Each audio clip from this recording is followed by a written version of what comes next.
أهلين حبايبي، كيفكم؟ إن شاء الله طيبين.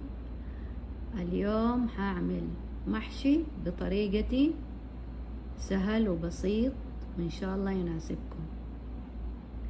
طبعا هنا عملتها كده مغسلة نظيفة اهي ناشفة، وهنا مقورة. هوريكم الطريقة التانية كيف تعملوها. طبعا في هذه طويلة سخيفة، أسخف شيء أو أصغر شيء، وفي هذه، بس هذه لازم يكون الواحد مركز فيها عشان لا تخرج الحبة. استعمالها سهل بس يبغالها تظبيط، يبغى الواحد يركز. شايفين حبايبي كده من هنا كده عشان تكون واضحة. شايفين؟ تبدأوا تسووا كده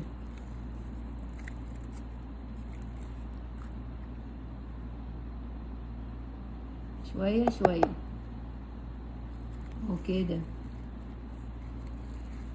شايفين؟ معلش الفيديو طويل. شايفين؟ شايفين كده كده؟ شايفين حبايبي؟ اهو لازم يدكم كده اهو. شايفين؟ شايفين هادي اهو زي كده. ثبتوا يدكم كده.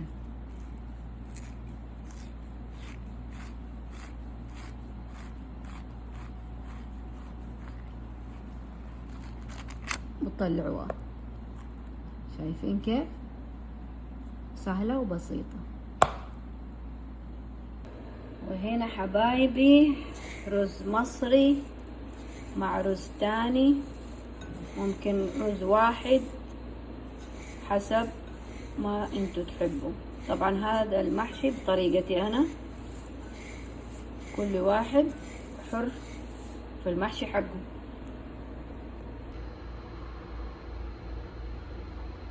الخلطة هذه اعتبرها صدقة عني وعن كل حبايبي، وبالذات متابعيني. طيب، وأنا محللتها للأسرة المنتجة. طيب، نتابع الأشياء اللي هي فيها. هنا مفروم ضاني أو لحم بقري حسب ما انتوا حابين، السمن، شوية زبدة، شوية زيت، شبت، كزبرة، بقدونس، طبعا مقطع شايفينها صغار، بهار يتباع في المحلات السورية أو الشامية، بهار المحشي. خلاص، رشة ملح، وهنا دبس رمان ملعقة أو ملعقتين. طبعا الكمية اللي أنا بعملها حاجة بسيطة يعني مو كميات كبيرة. وحمر أو قمر أو حمر، نحن نقول حمر، في بعضهم يقولوا، المهم تقولي له هو إيش اسمه، أو حمر هندي. طيب، رشة ملح زي ما قلنا. هي هذه المقادير. هغسل الرز في ناس يعملوه يستوي البهارات دي. طبعا هنا هرجع تاني، هنا طماطم مقطعة صغار جدا وصلصة، وكده انتهينا من البهارات. معلش. وهذا الرز طبعا لسه ما تغسل، بعد ما غلقت من الكوسة والبطاطس، ممكن بدنجان اسود، ممكن فلفل رومي، اللي انتوا حابين. خلاص. طيب هنا بعد ما غلقت كله، اخر حاجة هغسل الرز وحضيفه على الخلطة. بس لو فيها سوائل اهو شايفين، هذه حصفيها واحطها على وجه القدر. تمام. يلا نبدأ الخطوة. شايفين حبايبي، هذا السائل خليناه، وهنا هعجنه بس فرص. شايفين زي كده. زودت عليه نعناع اخضر وزودت عليه نعناع ناشف. كده انتهينا. ما شاء الله لا قوة الا بالله.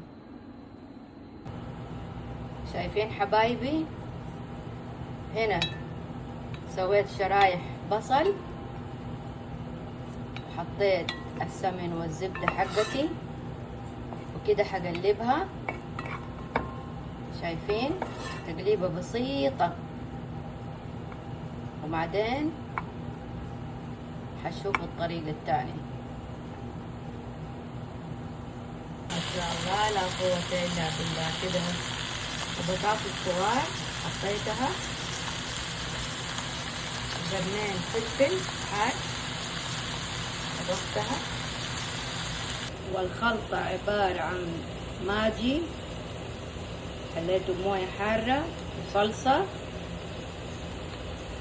تمر هندي كده، دبس رمان، حاجة بسيطة.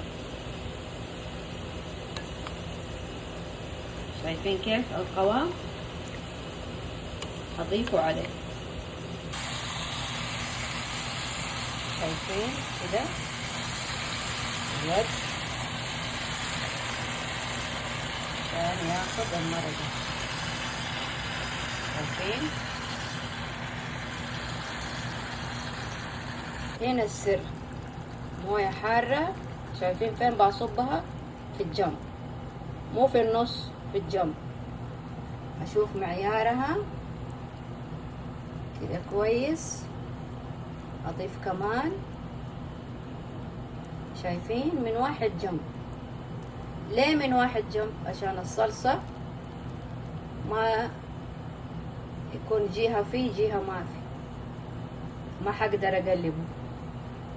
هذا التكنيك كده. والله يغفر لها ويسامحها.